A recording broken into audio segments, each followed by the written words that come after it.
Hi good evening friends. Welcome to Srinitya vlogs. ఈరోజు మన video వచ్చేసి అందరికీ ఇష్టమైన సూపర్ ఈవినింగ్ స్నాక్స్ కారపూస.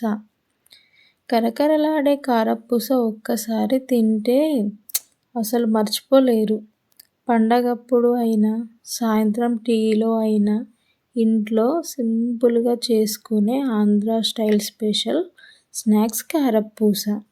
రండి రుచితో పాటు ఖచ్చితంగా ఈ రెసిపీని చూసేద్దాం.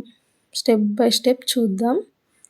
సో మన అందరికీ ఎప్పుడో చిన్నప్పటి జ్ఞాపకాలను గుర్తు చేసే ఒక క్రిస్పీ స్నాక్స్ తయారు చేయబోతున్నాం. పండగలప్పుడు ఇంటి మొత్తం పరిమళాలతో నిండిపోతుంది. బయట కొనుక్కునే వాటికన్నా కూడా మరింత కరకరలాడే పర్ఫెక్ట్ కలర్ టేస్ట్తో చాలా ఈజీగా ఇంట్లోనే ఎలా తయారు చేయాలో చూపించబోతున్నాను. ఈ వీడియోని లాస్ట్ వరకు స్కిప్ చేయకుండా చూడండి. చివరిలో కారపూస మరింత క్రిస్పీగా రావడానికి కొన్ని సీక్రెట్ టిప్స్ చెప్తాను. సో దీనికి నేను 1 కేజీ శనగపిండిని తీసుకున్నాను. ముందుగా దీన్ని జల్లించి పెట్టుకున్నాను. ఎందుకంటే అందులో ఏదైనా ఉంటే పోతుంది, అందుకోసమని.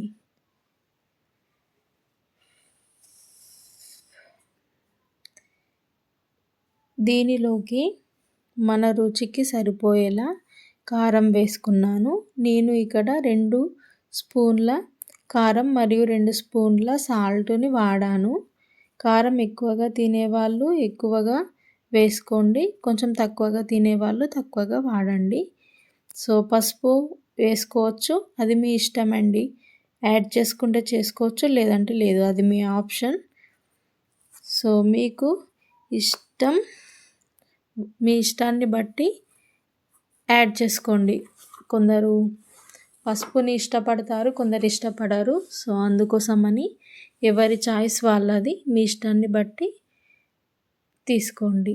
సో పిండిలో అవన్నీ ఉండలుగా ఉండకుండా పర్ఫెక్ట్గా దాన్ని మొత్తం కలిపేసేయండి. ఎందుకంటే కారం ఉప్పు కానీ సరిగ్గా కలపకపోతే ఉండల్లాగా ఉండి ఒకే దగ్గర ఉండి టేస్ట్ బాగుండదు, అందుకోసమని. సో ఇక్కడ చూస్తున్నారు కదా, అల్లం వెల్లుల్లి పేస్ట్ని ఇలా యాడ్ చేసుకోండి. ఇది యాడ్ చేసుకోవడం వల్ల కారపూస అనేది మరింత టేస్ట్ వస్తుంది, చాలా రుచిగా ఉంటుంది. సో ఒకేసారి కాకుండా వాటర్ కొద్దిగా యాడ్ చేసుకొని మనము ఈ పిండిని ఇలా కలిపేసుకుంటే చాలా పర్ఫెక్ట్గా వస్తుంది.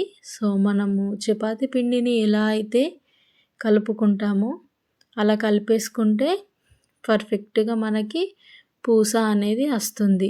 చూసారు కదా ఫ్రెండ్స్, కొద్దిగా వాటర్ యాడ్ చేసుకొని మనం కలుపుకుంటే చూడండి ఇలా వచ్చేస్తుంది. సో ఇలా వచ్చిన తర్వాత దీన్నంతా పర్ఫెక్ట్గా కలిపేసి చేస్తే మనకు పూసకు రెడీ అయిపోతుంది.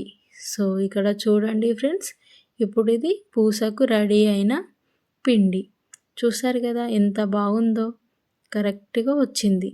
ఇప్పుడు సిలిండర్ పైన మనం ముకుడును పెట్టుకొని అందులోకి ఆయిల్ తీసుకుందాం. ఆయిల్ అనేది ఎక్కువగా తీసుకోండి, ఎందుకంటే పూస మనం అందులో వేసినప్పుడు ఈజీగా మనకి చేయడానికి తొందరగా కాలుతుంది. ఆయిల్ కొంచెం తీసుకుంటే మాత్రం అది కాలడానికి కాస్త టైం పడుతుంది.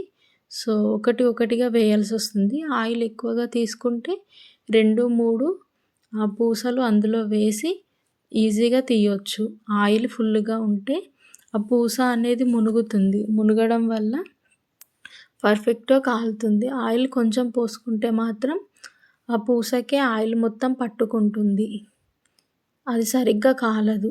అందుకోసమని ఆయిల్ ఎక్కువగా తీసుకోండి. చూడండి ఫ్రెండ్స్, ఇక్కడ ఈ పూస పావులకి దీంట్లో పిండి అనేది పట్టుకోకుండా ఉండడానికి ఇలా ఆయిల్ని నేనైతే అప్లై చేస్తున్నాను. చూడండి, అందులోకి పిండి వేసి ఇలా తిప్పుకుంటే పూస మనకి రెడీ అయిపోతుంది. ఎంత సింపుల్గా చూడండి ఫ్రెండ్స్, చూసారా, జస్ట్ ఇలా తింపితే సరిపోతుంది. దానికి మనం ఎంతో కష్టపడాల్సిన అవసరం లేదు. రౌండ్‌గా తింపేస్తే సరిపోతుంది. చూసారు కదా ఫ్రెండ్స్ ఎంత ఈజీగా వచ్చేసిందో. సో, చూసారా బాగా వచ్చాయా? చూడండి ఫ్రెండ్స్ ఆయిల్ బాగా హీట్ అయిన తర్వాత ఇలా పూసని వేసుకుంటే మనకి వేడి వేడిగా పూస రెడీ అయిపోతుంది. చూడండి ఫ్రెండ్స్ ఇలా వేసిన తర్వాత దాన్ని కొంచెం కాలిన తర్వాత మనమే బ్యాక్‌కి తిప్పాలి. తిప్పిన తర్వాత అది కాలగానే మనం తీసామనుకోండి వేడి వేడి కారపూస రెడీ అయిపోతుంది. అది చూసారు కదా ఇలా నురుగులు పోయి ఇగో ఇలా వస్తే మనకి పూస అనేది పర్ఫెక్ట్‌గా కాలినట్టు ఉంటుంది. చూడండి ఫ్రెండ్స్ కరకరలాడే కారపూస ఎంత బాగుందో. రుచి టేస్ట్ మాత్రం సూపర్‌గా ఉంది ఫ్రెండ్స్. మీరు కూడా ట్రై చేయండి. ఈ రెసిపీ నచ్చినట్టయితే కామెంట్ చేసి లైక్ ఇవ్వండి. సో మీరు కూడా ట్రై చేయండి. టేస్ట్ ఎలా వచ్చిందో కామెంట్ చేయండి. మాకు మాత్రం సూపర్‌గా ఉంది. పర్ఫెక్ట్‌గా వచ్చేసింది కారపూస. Thank you. ఈ వీడియో మీ అందరికీ నచ్చింది అని అనుకుంటున్నాను. నచ్చితే ఒక లైక్ ఇవ్వండి. అలాగే మీ ఫ్రెండ్స్ అండ్ ఫ్యామిలీతో షేర్ చేయండి. మీకు ఇలాంటి ఇంకా స్నాక్ రెసిపీస్ కానీ లేదా ఏదైనా వంటలు కానీ కావాలి అనుకుంటే కామెంట్ చేయండి. నేనైతే అప్లోడ్ చేయడానికి ట్రై చేస్తాను. ఇంతవరకు నా వీడియోను ఎంతో ఓపికతో చూసినందుకు మీ అందరికీ చాలా చాలా థ్యాంక్స్ అండి. ఒకసారి నా ఛానల్ విజిట్ చేయండి. Thank you for watching.